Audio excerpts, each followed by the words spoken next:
first story is titled, Am I the a-hole for not letting my boyfriend pay less on bills due to a new purchase because he wouldn't let me when I made less money than him? My boyfriend of 2 years and I live together.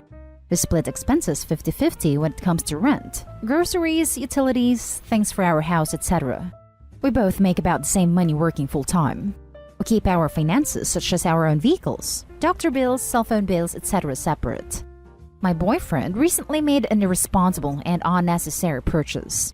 To keep it short, I won't go into details, but it was something he absolutely did not need, just wanted, and it has made his disposable income significantly less. This has been a sore subject between us. The other day, he asked me to sit down and talk. He told me since he paid more on his personal bills a month, he felt like we needed to adjust how much we each paid on shared expenses. So basically, he felt he should get to pay less. This made me mad for a few reasons. First, I said a purchase was absolutely not necessary by any means. And when we first started living together, I made way less money than I do now. I worked part-time at another job and made $12 less on the hour than him. However, then, he refused to budge on letting me pay less bills. So I budgeted and saved, and always had everything paid despite that. So I told him no. I told him he was not willing to pay more than me when I made way less money than he did. And the purchase was unnecessary, and he knew it would make his finances difficult. If he couldn't pay our bills, he needed to leave. He of course thinks I'm an a-hole for not budging on the issues. I think it's only fair. Am I the a-hole here? Edit. It was a motorcycle. Now for the top comments. I'm going to keep it brief. Not the a-hole. Pay your bills first, live second. That's what adulting is all about. Being financially responsible, etc. goes through understanding the consequences of your purchases. The part about him not wanting to split proportionally to your contribution to the household revenue comforts me in this not the a-hole vote. That's 2 red flags, by the way. Be careful and all the best. Speaking of red flags, I took a peek at your post history. Your parents don't like him. He put you on speakerphone without your knowledge after doing something really upsetting in an attempt to lower his parents' opinion on you. And now this. You're only 20. Time to move on. The longer you stay with someone who isn't right for you, the less time you will have to find someone who is. Not a a-hole. No, he doesn't get to pay less just because he bought himself a new toy. Plus, by paying less and OP paying more, OP is basically paying for part of the new toy. Not a a-hole. You worked 2 jobs and had significantly less income before any bills, and he said, gotta be 50-50. Otherwise, I'd have less money for me. You both earn the same income, and is still okay with 50-50. He spends his money on unnecessary purchase that A, benefits only him, and B, you did not support. And now he says can't be 50-50 anymore, otherwise you will have more money than I have. Never combine money with this guy or pay more than 50%. He told me since he paid more on his personal bills a month, he felt like we needed to adjust how much we each paid on shared expenses. So basically, he felt he should get to pay less. Like, what on earth? If he didn't want to pay more on his personal bills, he should take care not to increase them. Opie hasn't increased any expenses. Why should she have to bear the burden of paying for his financial irresponsibility?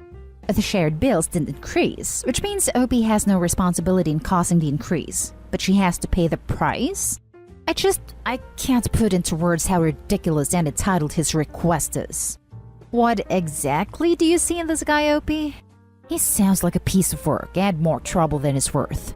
I can't imagine him being giving and fair in other areas of your life. If this is how stingy he is with spending money on you, well, feeling entitled to you spending money on him.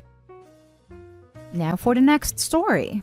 Am I the a-hole for telling my boyfriend I don't want to hear him teach me lessons in every conversations we have? My 27 female boyfriend Rick, 28 male, and I have been dating for a little over a year. We live together and I love him very much. So, needless to say, I can see myself marrying this man. I love that we can have stimulating and intelligent conversations together over dinners, in car rides, and really anywhere and everywhere. We talk all the time about a wide range of topics. Rick is really smart, works in finance, loves history, understands the economy and how it works, etc. I love that about him. But Rick also has a tendency to try to educate me in the middle of a conversation and teach me a lesson about something new. For example, when the pandemic hit, he was always teaching me new topics/vocabulary surrounding the stock market. A lot of times it's really cool, and he's a great teacher. I love listening to him speak so passionately about the things that matter to him, but sometimes it becomes way too much. Sometimes I'm too tired to receive a whole history lesson about what happened in 1845, and that's why, insert law here, exists in government today. Sometimes I work long hours. I clean and then cook us dinner, and I want to have a nice conversation while we eat, which is awesome. But inevitably, it turns into him going on and on and on, teaching me something complex about the economy that goes way over my head. You guys get the drift. Today, I admitted to him how I feel. I told him that I love that he's so smart and the fact that we can always have intelligent conversations. But sometimes I just want to have a simple conversation without him turning it into a lesson where he's the teacher and I'm the student. I mentioned that sometimes it goes over my head. I'm really tired, or I lose track of what he is saying in a long explanation. And I don't mean to be rude and not listen, but sometimes I just don't want it to turn into a lecture/lesson. It really upset him, and I hurt his feelings badly. He says he feels like I'm one of the only people who listens to him talk anyway. I feel absolutely horrible, but I wanted to be honest about how I felt. At this point, I feel like I'm definitely the a-hole, but I want to ask my Reddit community. Am I the a-hole? No a-holes here. I think anyone reasonable can see where you're coming from, and you handle the issue like an adult by communicating with him about it. I also wouldn't call him an a-hole yet, because it was obviously he deeply enjoyed you listening to him, and to find out you didn't always enjoy it probably hurts his feelings. I would just keep trying to communicate with him. Tell him you love how smart he is, how passionate he is. You love to learn from him, but no one wants to be in a class at all hours of the day, especially after a long day's work. Maybe get a safe word to use for this situation? So if you come home, you can say, Aurora Borealis right away, and he knows you're too exhausted to think. From what you said, you like listening to him talk to a certain extent. But if he talks too frequently and for too long, it can lose the initial interest and border on rambling. Your feelings are entirely reasonable. And when any basic interaction or intimate moments turn into a lecture, it can be quite tiring. If you feel like the a-hole for telling him how you feel, don't. It is better than the alternative where you bottle it up and eventually snap on him on an escalated and unwarranted level, causing damage to the relationship. I wonder if there's a reason you are one of the only people who listens to him talk, not the a-hole. Not the a-hole? Has he thought about starting a podcast? It might take some of the heat off you, Opie. No a-holes here. It's perfectly reasonable to need some low-key downtime after a long day. You're being perfectly fair in asking him to tone it down a bit when you're tired. It sounds like he's been told by others in his life that he talks too much or something, so it's probable that you've hit on a sensitive subject and is hurt. It doesn't sound like he's being rude about it, just that he's sad. I'd say you'll need to talk through this a bit more to find an ideal balance between the complex talks and the simpler ones. But overall, I don't think anyone's being an a-hole here. Mostly this feels like a bump that comes along with learning to coexist. Hope you guys work it out. Sometimes I work long hours. I clean and then cook us dinner. Maybe he should do this, and he won't have the energy to try to teach things you don't care about. Not the a-hole. The next story is titled, Am I the a-hole for tricking my husband into letting me take all of our fun money budget? I know the title sounds bad, but it's more reasonable than it sounds. Long story short, my husband and I have a very detailed budget that we're fairly strict about. This has allowed us to pay off all of our debt and buy a house in the past 5 years. Part of this budget is $100 of fun money. Usually, most of it goes to him, as he plays video games, and they're like $60 a game, but I haven't minded as my main spending is on books, which are pretty cheap. Plus, he brings in more money than I do. It's worked out well so far. So, the issue is this month. In November, we had a baby, and in December, I got sick of doing all the household chores. It's been this way for most of our relationship, where sometimes he pitches in more, but it never sticks. I was fed up with raising this baby and doing all of the housework, so I suggested that we have the main fun money pot, but we have our own separate buckets too, and each time one of us does a chore, they get 50 cents from the main bucket into their own bucket. Each chore takes about 5 minutes, though some take much longer, like laundry. So that ends up being about $6 an hour, which is way cheaper than it would cost to hire a cleaner, which is how I pitched it to him. Baby care isn't part of the chores either.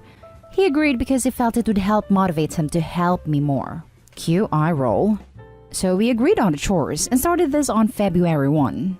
He did some major cleaning the first couple days, cleaned the whole kitchen and living room, but it quickly tapered off. All in all, he's made about $7. Meanwhile, I've gotten the rest of the fun money pot. He hasn't cleaned anything in almost 2 weeks, so he hasn't noticed. Well, today he wanted to buy a game and realized there was no money left as joint fund money. He asked me to give him some of mine, and I said no. He blew up on me that I knew that I was going to get all of our fun money, which is true, and that I was just being a petty a-hole and just keeping money I normally wouldn't have spent anyway just to prove a point. And again, that's true. After sitting on it for a couple days, I'm starting to feel kind of bad. I basically trapped him, and I knew this would happen, but I couldn't think of any other way to motivate him to help out. But that doesn't make it right, I suppose. Am I the a-hole? Now for the top comments. It only worked because he was contributing way less than you.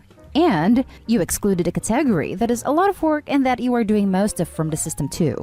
Not the a-hole. Yep, not the a-hole. He did 7% of the labor, so $7 is his reward for parenting and being an equal partner living in a home. You didn't trick him. He failed to see the value in upkeeping and maintaining his own home. Anyone telling you should have reminded him is missing the point. This chore exercise was meant to show him that he has to keep on the ball himself, or lose out on the prize money. It is his fault for not remembering to do chores. Sounds like you have 2 kids in your home. One sounds like a teen, grumpy over his allowance money. Also, reminding him and having to manage the chores, keeping track, do we have what we need, did everything get done, etc., is just another kind of work. The mental load. Here's a comic by Emma that also covers the topic. Maybe one of them will help him understand that making a system where OP has to remind him to do things just makes even more work for her. Not the a-hole. Lol, not the a-hole. Equal pay for equal work. Not the a-hole. The fact he's been taking the majority of it every month all this time alone isn't fair to you, even if you were both doing equal work. He buys a new $60 game every month? Damn, I'm a gamer, and even I think that's ridiculous. Maybe set him up a GameFly account? Less than half of what he's spending, and he can take out 1 or 2 games a month to play through, then return. I'm guessing he plays through them, and they just sit on the shelf afterwards anyway? Maybe if he pulls his weight at home, he wouldn't have the time to be going through video games so fast. Now for the last story. Am I the a-hole for making mother-in-law's boyfriend tier 2 at our wedding? So, we got married recently and it had to be super low budget. Honestly, my feelings were a little hurt because when my husband's older sister got married a year ago, mother-in-law and father-in-law, divorced, went all out. But they are against us getting married because of our ages, both 20, not being done with school, so they did not offer to help. My parents chipped in what they could, but like I said, it was super low budget. Mother-in-law lives about 2 hours away and we don't see her that much. She has been dating Chris for 9 months, but we never met him. She wanted to bring him to the wedding, which was fine, but to save money, we had tier 1 and tier 2. If you were in tier 1, you could pick from an Italian sausage, a steak, a hot dog, or a burger for dinner. If you were tier 2, it was just a burger or hot dog, and there was only enough cake for tier 1. Mother-in-law and Chris ended up to get food, and my cousin who was grilling asked what they wanted. No one told them about the tiers, so Chris asked for steak. My husband overheard and explained the tiers. Only family and a couple best friends were tier 1. Chris was laughing, but said it was okay, but mother-in-law made a big deal. She called us rude and tacky 3 times. My husband told her to stop causing a scene, and Chris said it was really okay, but she was clearly pissy. Mother-in-law texted us the next morning that our party was embarrassing and that we are tacky. Most of the people seemed to get that we were saving money, and I didn't have any complaints. Father-in-law and sister-in-law agree with mother-in-law though, and said we were bad hosts. You're the a-hole for having tiered food like that at your wedding. Seriously? So disrespectful to anyone in tier 2? Yikes. At least their friends and family know where they stand with the newlyweds now. One of the nastiest and tackiest things I've ever heard of at a wedding. You're young. Your older self will wonder what in the world you were thinking. This just isn't done. Cringe-worthy. This kind of decision-making ability is exactly why you should get married at 20. That's what I was thinking. I just feel like they should have held off their wedding. I mean, don't have one if you can't afford it, but I didn't want to say that. No offense. You're the a-hole. You cannot treat guests like second-class citizens. Just do burgers and hot dogs for everyone if your budget's too low to offer everyone premium food. And cake. Everyone deserves cake at a wedding. And that's the end of this video, folks. As always, leave a comment and hit like and subscribe. And if you want more of this content, turn your notification on to get updated on the latest videos. And I'll catch you in the next one. Stay safe.